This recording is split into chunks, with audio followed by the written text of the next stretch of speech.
Hello everybody, today back in another video. Oh boy, it is Grand Slam time. It is the second Grand Slam of the year in this 2025 season, who is just around the corner. Yeah, my tennis fans all around the world, it is time to do a prediction video. It was a long time ago, last time, which was the Australian Open a couple of months ago. And now it is the second time to do a prediction video when it is Grand Slam, when it is a Grand Slam around the corner, which is the case where French Open will start in 2 days from now. I just looked at the draw for maybe 1 hour, and I've done my top 8 favorite list. You will follow my channel knows that when it is Grand Slam time, I do a top 8 favorite list. As higher you are in the list, as more likely you will win the tournament. As lower you are in the list, as least likely you are to win the tournament. But all these 8 that I will mention, I believe that one of these 8 players will be the champion. All right, guys. Without any further ado, let's get started with this video. On my 8th place, this was a quarterfinal section. To be quite honest, I had difficulty picking here the player who will come through from this quarterfinal section. I was looking and looking, and finally I made my decision. Even though I'm not super high confident in him, but I mentioned his name. I will put him on my 8th place. Of course, I will not have right in all these 8 players that will make it to quarterfinals. And this player that I will mention now is a player that I definitely would not be surprised whatsoever if he doesn't make it to quarterfinal. Anyway, the player that I have on my 8th place is Sebastian Korda. It was difficult for me to find one player on his section that is hard. Many players can come through from that section. I made my decision to put him there. His draw, Darderi, in the first round, a player that I've never heard about. I believe he will beat him. Then he can potentially face Brooksby if Brooksby wins his first round match.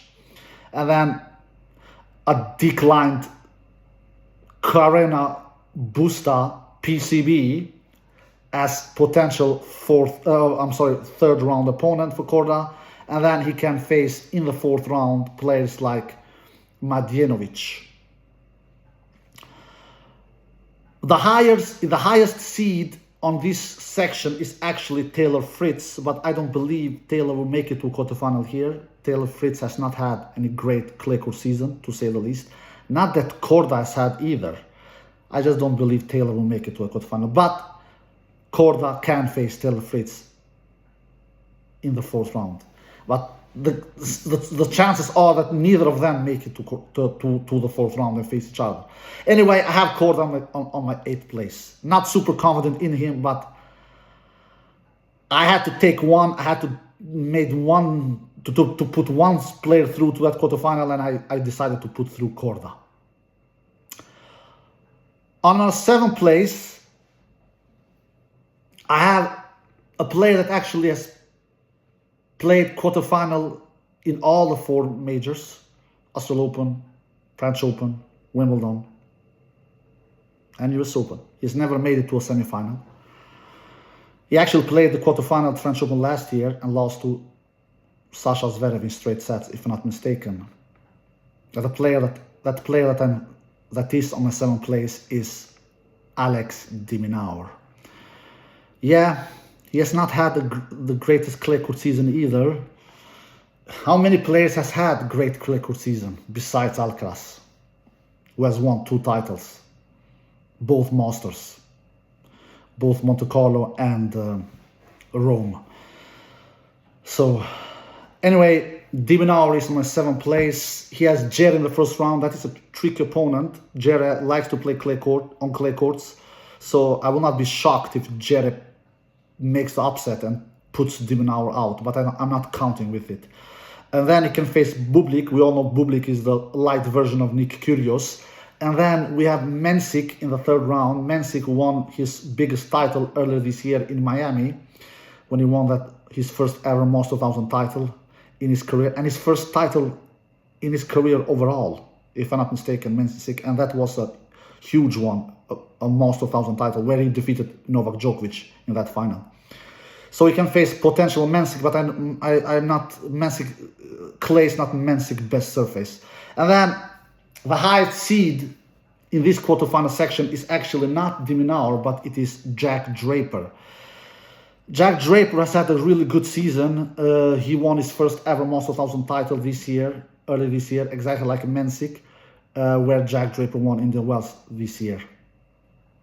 But even though Jack Draper has not played bad clay court tennis, but I still consider that clay is his worst surface. So I'm not. Can he make it to a quarterfinal, Draper? Absolutely, but I'm not counting with it. I'm not doing that. So I believe that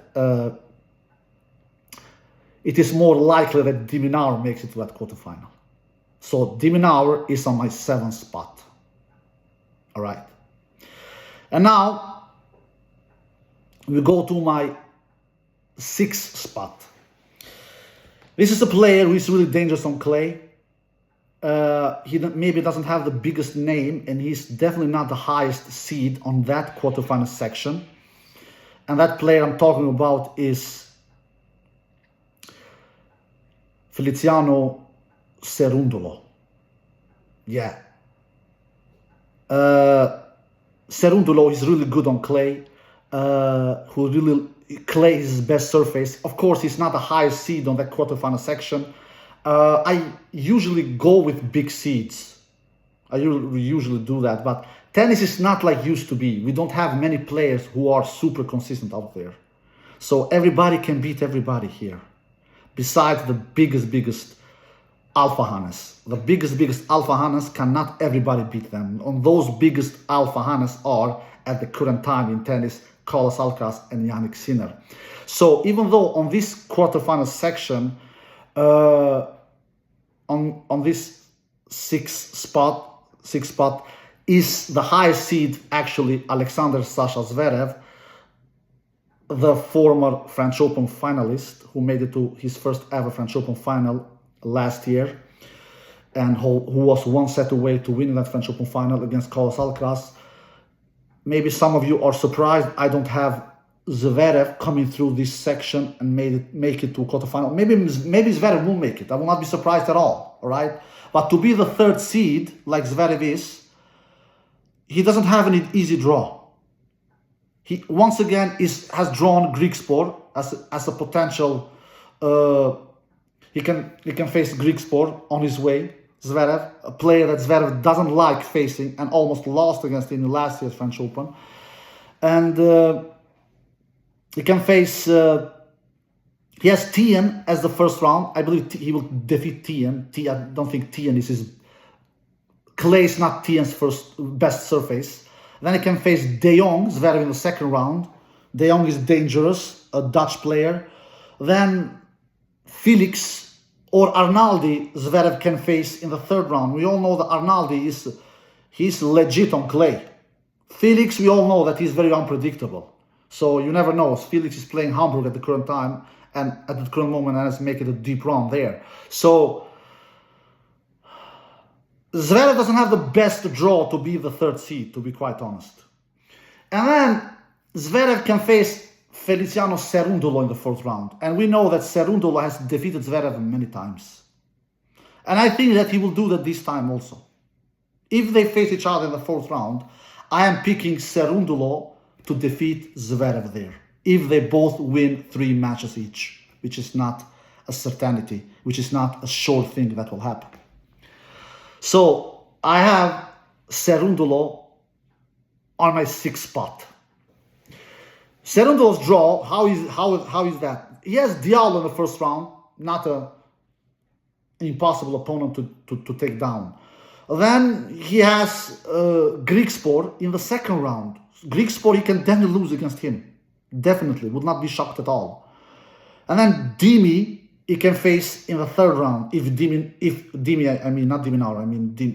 Grigor Dimitrov. Dimitrov has not had the greatest clay court season of his life, to say the least. But anyway, Grigor Dimitrov is Grigor Dimitrov. So when majors when majors are around the corner, maybe Grigor Dimitrov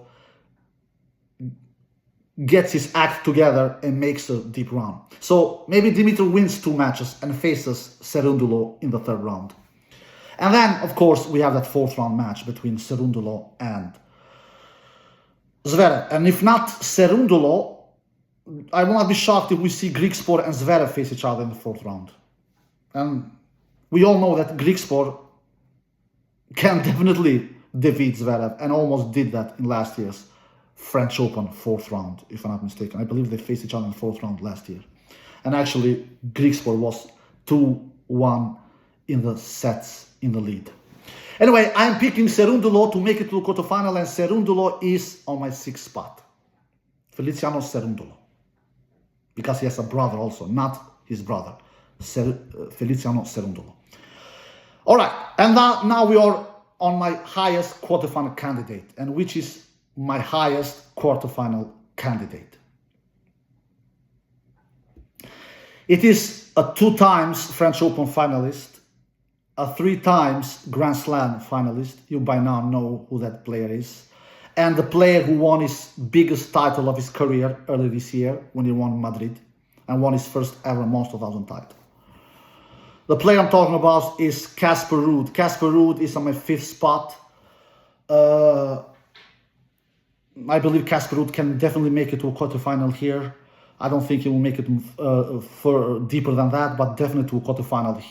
I really like his draw. He will face Ramos in the 1st round, Borges in the 2nd round, Nishioka in the 3rd round. Then his big first test before that quarterfinal for Casper will be, I believe, Tommy Paul. If we get that 4th round match, which I believe we will get. I have a feeling that both Tommy and Casper will win 3 matches each and face each other in that 4th round clash. So I believe Casper Ruud will make it to a quarterfinal, and that's why he is on my 5th spot. All right. Now we go to the semifinal spots, the 4th and the 3rd spot. On my 4th spot, I have a player who has not won, who has made a really good clay court season. He has not won a clay court title this year, but he has made it to deep runs in almost all clay court tournaments that he has played. So he has really done a big damage on this clay court season. He's not a big player who wins big titles, at least not yet, but he goes deep. He has been really consistent on clay this year. And I'm liking his draw, and I believe he will make it to a semi-final at French Open for the first time in his career. He has played semi-finals before in majors. I believe he has been in a semi-final at Wimbledon, if I'm not mistaken. Semi-final semi-final. Yeah, he's been in semi-final in Wimbledon. I believe he was in semi-final in Wimbledon last year and lost to Novak Djokovic there. You know by now who the player I'm talking about is, and that is Lorenzo Musetti. So I believe he has chance to make it to his first French Open semi-final in this 2025 French Open edition. I'm liking his draw. He will play in first round Huffman, then potential 2nd round Carbea. Then I believe he will face in his 3rd round match Navone, and then his big test before quarterfinal will be Holger Rune. Holger Rune can be that quarterfinal match as well. I will not be shocked at all if Holger Rune plays and goes to that quarterfinal match. He has been in quarterfinals at French Open before, so it will not be a new territory for him to go to another French Open quarterfinal. But I don't know. I have just a feeling that Holger Rune, he just won his first title for over 2 years when he won the Barcelona and defeated Carlos Alcaraz there. But he's not the most consistent player out there, Holger Rune. And who can blame him? Who is super consistent out there nowadays, besides Alcaraz and Sinner? So it is between Holger Rune and Musetti, who I believe will be a big dogfight, who will make it to that quarterfinal. I'm sorry, to that semi-final. So if the winner between Musetti and Rune in the 4th round, I believe will make it to the semi-final. And I'm predicting that Musetti will be that player to do that. Maybe I will be wrong. I will not be surprised at all if I'm wrong. I will not be right in all these 8 players that will make it to quarterfinal. That has never happened. As best I believe I have had 6 right or 7 right. Anyway, Musetti, I believe he will make it to a semi-final. That's why he's on my 4th spot. On my 3rd spot, now we come to the top 3 players. The players I believe the most will lift the trophy. Maybe some of you are surprised that I have this dude this high on this list, which is now time to reveal the 3rd player I believe will make it to my 3rd player, who is my 3rd spot player, who I believe will make it to a semi-final. Before I saw the French Open draw, I didn't consider him to have as deep as in the semi-final. I will be honest with you, my tennis fans all around the world. But when I saw the draw, and when I'm seeing how he's playing in Geneva, even though Geneva is a high altitude tournament where that helps him a lot, especially his serve, where he will play the final tomorrow against Hubert Hurkacz and will have a chance to win his 100th title in his career, which I believe he will make it. I don't know, I have a feeling he will win that 100th title tomorrow. The player I'm talking about is, of course, Novak Djokovic. Of course, he will have much more difficulties at French Open. 5 sets, lower altitude. He will not get the advantage of the serve like he has in Geneva. Just look at his numbers in Geneva. Against Minaur in the semi-final match, he does 11 aces, 3 double faults, does 34 wins, only 9 unforced errors. 25 more winners than unforced errors. That is huge. That is ridiculous. That many winners, 25 more winners than unforced errors, we have not seen from Novak's racket in many years. But that kind of a numbers he will not show at French Open, because at French Open he will not get the advantage with a high attitude like he's getting in that Geneva tournament, where the tournament is played in the high altitude and when the balls are super fast, and where he will get and where he will that will favor his game, especially serve, and he will have easier times to putting the ball away with a lot of winners. He will have a much more difficult time to do as many winners at French Open like he's doing at Geneva. Anyway, Djokovic is on my 3rd spot. I'm liking his draw. He has McDonald in the 1st round. McDonald, I don't know what the dude has done the last couple of years. He has been disappeared, vanished. I don't know where he has been. Probably on the Challenger Tour. Anyway, McDonald is his 1st round opponent. Then he can face potential Mutet, the new version of Santoro, Fabrizio Santoro. That is Mutet. If you guys remember the Fabrizio Santoro when he was playing 10, 15 years ago. And Mutet has kind of the same game style like Santoro. I don't think Mutet will take out Djokovic. And then in the 3rd round, you can potentially face Shapovalov. Shapovalov who has really not had a great clay court season.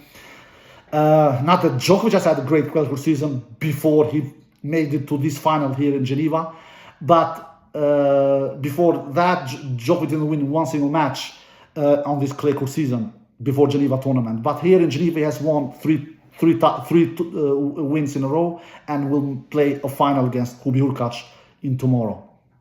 So Shapo has not had a great clay court season, so I believe if Shapo wins 2 matches, which I'm doubtful that he will do, and then Novak's potential 4th round match can be Minaur, a player that Djokovic defeated in the semi-final here in Geneva. Anyway, I believe Djokovic, with this kind of a draw, I believe he can make it to a semi-final. I truly believe. Yeah, of course, he will have a quarterfinal opponent after that, but I will talk about his quarterfinal opponent later. So Djokovic is on the 3rd spot. On my 2nd spot, now we're all on the final stage. Players I believe will make it to the French Open final. On the 2nd spot, I have the world number 1. You know by now who that player is. I have the player who just came back after 3 months of doping ban. I have a player who just made it to a Rome final where he lost in straight sets against Carlos Alcaraz. I have a player who played the French Open semi-final last year for the first time in his career and took Carlos Alcaraz to 5 sets there. I believe he will make it to a French Open final in this 2025 edition for the first time in his career. He pretty much, more or less, is owning the tour besides Carlos Alcaraz. He's not owning Carlos Alcaraz, whom he has 4 straight defeats against. But besides him, he's taking really, really good of the tour. So, and that makes me believe that he will make it to a French Open final in this 2025 edition. His draw, Ridernech in his first round. Don't believe Ridernech will take him out. Absolutely not. Potentially, he can face Gasquet in the second round. Gasquet, who is playing his last ever tennis tournament in his career, then he is retiring. If Gasquet can win his first round match, which I'm not that sure about that he will. Anyway, no matter who Sinner faces in the second round, Gasquet or some other dude, Sinner will not lose in the second round. Third round, he can face Lehečka. Lehečka, big hitting player from Czechoslovakia. Lehečka can give Sinner a test, absolutely, but not enough big of a test to take him out. And then in the fourth round, Sinner can face Fields or Rublev. I believe that he will face Fields in that fourth round, Jannik Sinner. And I don't think that Fields will take Sinner out. So I believe Sinner will make it to a French Open final. I am liking his draw. And my number one spot, you know by now who that player is. That is Carlos Alcaraz, the greatest clay court player in the world at the current moment. The best clay court player in the world at the current moment, who has won 2 clay court events this year, Monte Carlo and Rome, who is the defending champion from French Open from last year, who has just lost one single match in this clay court season this year, which was in that Barcelona final against Holger Rune, a match where Holger Rune went in that beast mode level and defeated Carlos Alcaraz. So, I believe that Carlos Alcaraz is the player to beat at French Open. I believe that Carlos Alcaraz is the most dangerous player at French Open. I believe that Carlos Alcaraz is the number one favorite at this year's French Open 2025. He was actually my number one favorite even last year, which he proved me right. And I will put him as my number one favorite even in this year's French Open 2025 edition. This year, he's even coming into this tournament with a bigger confidence than he did last year. Last year, he had some kind of a injury problem with his forearm and something like that. This year, he's coming into this French Open tournament with now no injury concerns, what I know, and with big confidence, where he has won 2 Master 1000 titles on clay this year, Monte Carlo and Rome. How is his draw? Zapier in the first round will have no problem there. He can face potentially Marozsan in the second round if Marozsan wins his first round match. We all know that Marozsan has defeated Carlos Alcaraz in the past on clay before, but that has been on best of 3 matches, best of 3 sets. I don't think that Marozsan has what it takes to take out Carlos Alcaraz in best of 5 sets. And in majors, definitely not. Then as his third round opponent, it can be Péricard, a big hitting player from France with a huge serve.